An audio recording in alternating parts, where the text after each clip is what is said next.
So is Chase Claypool on the way to the Green Bay Packers? That seems to be the hot rumor. This is the Fantasy Sports Boss. Make sure you hit that subscribe, hit that notification button so you're made aware when new videos are added. As far as Claypool, now this is a rumor that's been picking up. Of course, the trade deadline is now less than 2 weeks away, and the Green Bay Packers certainly need receiver help. It's been massive inconsistency when you go past Allen Lazard.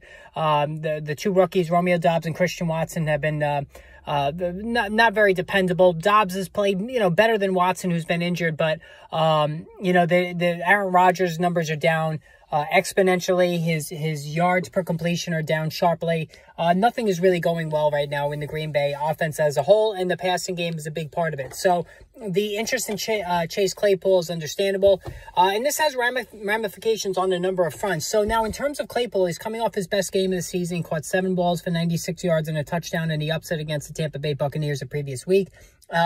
Has been used almost exclusively in the slot this season, which is very interesting because Claypool is a big, tall receiver.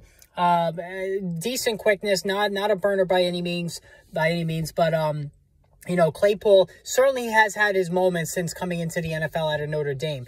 If he does wind up getting traded to the Green Bay Packers, I don't think this automatically makes him the wide receiver 1 on the team.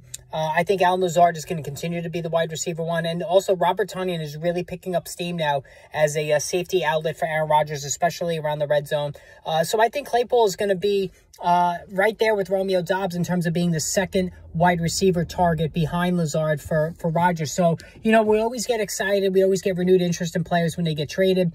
If Claypool does end up in Green Bay, certainly he's got a much better quarterback throwing to him. So he should see at least a small boost in numbers, but I don't think it's anything extraordinary that's going to really move him into beyond the wide receiver 3 realm where he currently is now. Actually, he's more like a flex player now, but I think he can move up to wide receiver 3 with the Packers. Now, what this does for the Steelers is it makes George Pickens a firm wide receiver 3, whereas now he's mostly a bench guy with Mitch Trubisky back on their center. Once Kenny Pickett takes the reins back and he recovers from his concussion, then George Pickens becomes a strong flex play, borderline wide receiver 3. With Claypool out of the way, that really just leaves Deontay Johnson in terms of receivers who are going to command attention. Pat Freiermuth, the tight end, also will get his looks.